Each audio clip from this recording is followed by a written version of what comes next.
All right, this is a video about hiring someone to do work on your house. First bit of advice from my own experience is that you just want to know the playing field of the people out there doing work in your area. And here's what I mean by that. More than likely, you've got specialists and generalists.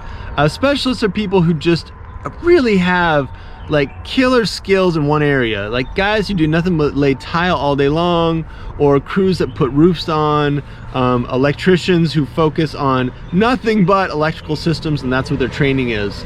So you got specialists like that, and then you've got generalists. Sometimes there is the small guy, like a handyman, who, you know, will show up at a house and do 10 different jobs, you know, do some plumbing, do some electrical work, do some painting, small repairs, that kind of thing. And then also general contractors who will take on a big project like renovating a kitchen, which involves tile people, electricians, masons, carpenters, etc. So just know a little bit about what you need done and the types of people available to you. You don't want to cross match your needs and who you call. All right, so how are you gonna actually find someone to do work on your place? In my experience, there are like 3 or 4 ways, and each one you gotta take it with a grain of salt. Number 1, word of mouth. I tend to think it's one of the best ways to find somebody is by asking around. If you talk to someone at work and you say, hey, I'm thinking about putting a deck on the back of our house, do you know anybody? And that person has the name of somebody who did a great job at their place or at their mother-in-law's place or whatever, that's worth a lot. It's worth a lot more than a review online. There are a lot of resources online for finding someone. You can look on Yelp. There is a Google business page for almost everybody. You can look at individual websites. But I gotta say, and this is totally my own perspective and bias, having those websites myself, that some of that information is bogus. You will have reviews of friends of the person. You will have deleted reviews. So Yelp, for instance, doesn't post all the reviews that get listed. They only post reviews of people who post a lot of reviews. So I'll often get a Yelp review for my business and 2 days later it'll be gone. So the reviews you see online, they're just not always legit. You hear that a lot, you know that already. But anyway, it's worth keeping in mind. What is nice about all those online platforms is that you can often see a person's portfolio. So if you find someone online and you're able to look at their website, you might get a feeling for what kind of decks they put in. Do they use only pressure treated wood, or do they use synthetic materials or whatever? So I'm not saying you should totally discount what you see online about people's businesses, but just keep in mind that it's like a partial perspective. Now, one thing that I think is underrated, and I think it's really valuable, is to pull the name of somebody and their phone number or their website off a truck or a van or a trailer or whatever. And the reason I say that's important is that if you see someone in your neighborhood doing jobs, not just one job, multiple jobs, that probably means 2 valuable things. Number 1, well, 3 valuable things. Number 1, they know how to work on houses in your area, immediate vicinity, and those houses in your immediate vicinity are pretty similar to yours. Probably built in about the same time, a lot of similar materials, etc. So walking into your basement is not going to be a total surprise to that person. They're going to know, you know, the basic infrastructure of your house because they've worked on other houses in your neighborhood. So that's not something you always think of, but it's pretty important, especially if you have an older home. The other thing is that if that person is working in your neighborhood, they probably have an okay reputation in that area, like they're getting callbacks, and you could go talk to those neighbors and say, hey, you know, so-and-so, obviously I see put your roof on, how did it turn out? So there's that ability to go word of mouth. And the third thing, this is just so key, you don't always think about this, that if someone is doing a job in your area and multiple jobs in your area, it probably means that they like working in that area or they can work in that area. If you just call someone up on the phone and say, hey, you know, I need someone to pull my toilet in my bathroom, it might be a pain in the ass for that person to drive all the way to your property and do the job. Not that they won't do it, but it's not like immediately easy to them and near other jobs. When you're out working, you really want jobs that are close to other jobs, easy to get to, easy to get from the job to the hardware store, etc. If that person's working your area already, they probably like it there, or at least are familiar with your location. So, all right, now this recommendation is definitely the most important that I have. And I've seen people do this and I've seen people not do this, and it makes a really big difference. And the recommendation is that you don't just hire someone, but instead you audition someone. And here's what I mean by this auditioning process approach to hiring a contractor, or a handyman, or a plumber, or anybody. Don't just call someone up. Say you get a good word of mouth recommendation, or you find someone online, they look good. Don't just call them up and ask them to do a huge job. You know, like, hey, I'm calling you up because I need you to renovate our kitchen. You don't want to start really big with someone. Now, I understand that sometimes you have to. If you are pouring a foundation and that's the only concrete work you do, you're gonna have to roll the dice and have a foundation poured, and that might cost you $15,000 and be a really big job. But if you can, audition someone with some smaller jobs. Not make work bullshit stuff, but small stuff that allows you to understand and develop a working relationship with this person. So for instance, you wanna have that kitchen renovated. You know, you totally want your kitchen renovated, new counters, cabinets, floor, walls moved, the whole freaking deal. Start out by having that person move a doorway, you know, or do some electrical work, or revise some cabinets in your pantry or something like that. You will learn about that person's work ethic, how timely they are, you know, they show up on time. If they can work with you, will become as obvious as if you can work with them. You gotta develop a working relationship with someone and make sure that it is gonna work out before you get into something big.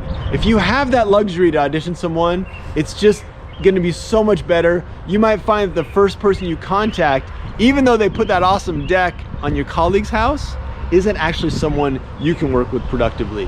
One more thing to keep in mind, and this comes from the contractor's perspective, you know, like the perspective of the person you hire. And the deal is that the job itself, the kitchen renovation, or that wall that you're having moved, or the deck that you're having built, or whatever, the job itself is not actually the most important and most valuable thing to the person doing the job. So that sounds kind of counterintuitive. You know, it seems like if I'm putting on deck on for you, the most valuable thing to me is getting paid well, and getting the deck put together without any hassles, you know, like in a timely fashion. And that's true. That's completely true. I want those things to happen if I'm putting that deck on. But the most valuable things to me, if I'm putting that deck on, are also referrals. Like, is that the last deck I put on for you or anyone you know? Or is that the first deck I put on for you and everyone you know? So referrals are just worth gold. I've worked for people who have, you know, they've called me out for multiple jobs, but they've also asked me to work for people in their family and their friends, and they've given my number out, and man, that is the best. That is like a gold mine. Some people refer to that as a referral tree. If you are a solid base on a referral tree, that is just golden to a contractor. So keep that in mind. If you're trying to develop that working relationship, that positive relationship with someone, you find someone you really like, dang, this person is the person to put my kitchen in. It might behoove you not to just think about the kitchen that you're hiring this person to work on, but also consider what other jobs this person might do, either at your place or someplace else. Now this comes from that other perspective again, the perspective of the person doing the work. Keep in mind that person is auditioning you as much as you are auditioning them. Now we all want to get our jobs and enjoy them and get paid and just feel that satisfaction of helping you out with your house and your project. And at the same time, to be perfectly honest, we don't want to work for someone who's going to be a pain in the ass, isn't going to pay at the end of the day, and is going to call us back for a million changes to something that weren't specified early on. So all through the process of you hiring someone, I guarantee you that person is assessing whether or not they want to work for you. So to that end, just keep in mind that it's a human relationship, and the more you can do to communicate and be clear with the person in terms of your expectations and desires and needs and all that, the better off it's going to be. All right, now this next point is one that I'm kind of hesitant to mention because it does sound a little bit negative, and I think it's very, very rare, but I will say that occasionally there are some kind of like con jobs out there, scam artists, or people who are incompetent who you could possibly hire. And what I mean by that is that you could possibly hire someone to put a roof on who wouldn't adequately use flashing or underlayment. You could hire someone to put in a tile surround in a tub who didn't adequately waterproof. I think it's pretty rare. Most people out there working the trades have a lot of experience and a lot of expertise, but it is one of the reasons why, number one, you want to start small with someone, make sure they do really, really good work. And also, you want to check someone's portfolio. If you are very happy with that kitchen remodel job, for instance, it doesn't necessarily mean that that person is going to be the best one to redo your bathroom. Bathrooms take slightly different skill set than kitchens. And if that person renovated the kitchen, it looks really great, and then they're gonna tear out your tub and retile your tub surround, it's actually a slightly different set of skills. You just wanna make sure that person is familiar with bathroom work. Don't assume someone can do everything. There are people who can do electrical work and plumbing and tiling and framing, etc. But it doesn't necessarily mean they are an electrician who's capable of putting in a sub panel and rewiring a whole structure. Just know the limits, or try to find the limits of the person's capabilities so you don't try to stretch those too far. It becomes really important that you communicate with the person. You know, ask them how it's going, tell them, hey, I'm a little bit concerned about the way you're doing that wall, what's going on with it. Express those concerns, those desires, those needs, etc. And most importantly, this is just so important, appreciation of things that are going well. You know, contractors and builders and specialists, we work for money, yeah. But just like everyone else, praise can just be so important, because at the end of the day, we don't just work for money. We work to do things competently and well. And if we get some recognition for that, I think it really just goes a long way.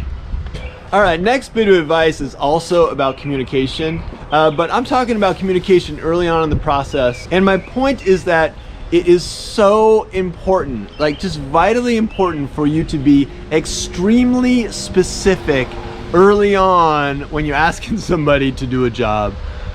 Don't just assume that they're gonna match paint color. Don't even assume they're gonna paint.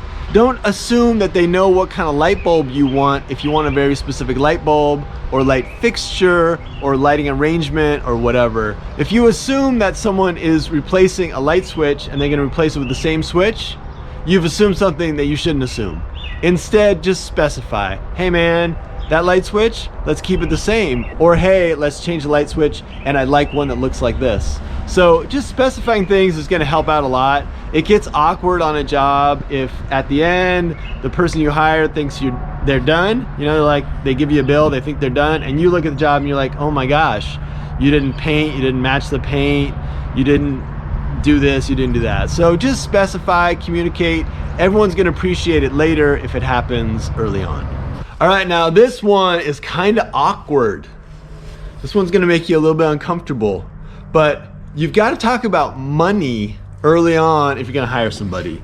Some people are really good at this. You know, they walk up to you and they're like, how much do you charge? You know, I tell them my hourly rate, and then they have more questions. They're like, well, how do you want to get paid?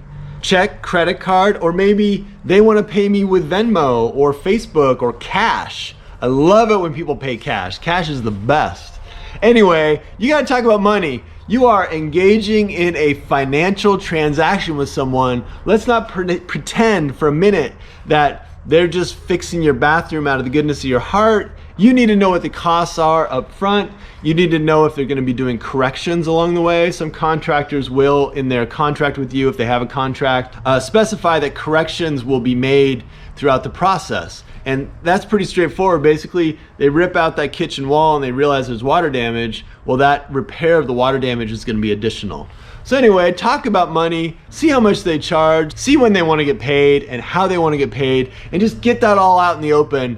This is a financial transaction and you want that part to go smoothly. So there's this thing I didn't realize when I started doing work for people, but I found was very much the case later on. The thing I didn't realize is that different people trust you different amounts. And here's what I mean by that. Some people are perfectly happy giving me their house keys, leaving me in their house when they're away, having me let their dogs in and out, etc. Like that just feels fine to them. You know, they trust me in their house to do work, and that's cool. Other people need to be there all the time if you're doing a job. You need to figure out who you are and how much you trust these people in your house. Think about that ahead of time. I think a lot of people don't realize that there are options, that you can just, you know, give the keys to somebody, let themselves in and do the work, or you can require that you're there all the time when they're working. It's gonna slow things down and be more awkward and difficult if it's a big job. But if it's a small job, like a few repairs around your house, you know, it's gonna take a few hours, you could probably schedule at a time when you're gonna be there, and you're gonna make sure that you've got an eye on that person if you don't necessarily trust them. I'm not saying they're not trustworthy, but you know, this is your house. This is like a very intimate, private space that you're bringing someone into if it's inside work. And I don't think you should feel bad for a second about not fully trusting the person you're hiring or just wanting to keep an eye on them while they're working on your place. Now, this isn't really a trust issue, but you might be interested to know the level of insurance and coverage, if any, on the person you're working for. And it's not weird to get asked that question. If someone asks me, are you insured? I have no problem telling them that I've got liability insurance and it covers me to do these jobs, but not those jobs. And there are different kinds of policies out there for someone doing work at people's houses. There is a difference between being licensed, insured, and bonded. And in some municipalities, man, you've got to be licensed as a builder, like as a contractor, to do different denominations of work. So in some cities and municipalities, you're only licensed to work up to a certain cost of a job, like $3,000 or $5,000. In other areas, specific trades are licensed. So to do plumbing work, you have to be a licensed plumber. To do electrical work, you have to be a licensed electrician, etc. In this area, for instance, you've got to be licensed to do roof work. Like the state requires roofers to be licensed, but that's not true in every state. Anyway, if you care about that stuff, do a little bit of research about your area. Figure out what your local municipality, your county, and your state require for the job. If permits are required, for instance, and you want permits to be pulled, you should just tell the person this needs to be a permitted job. And additionally, don't feel weird asking for proof of insurance. It's something people should cover, and if they don't, you've got to decide if you want them to work for you. All right, that is my list of advice and suggestions for you if you're thinking about hiring someone to do work at your place. I hope you find somebody good. It can just be so empowering to pay someone to do work for you if it ends up being good work and a good relationship and it all works out in the end. All right, hit me with a comment down below. I respond to all comments on my YouTube channel, and I'll see you in the next project.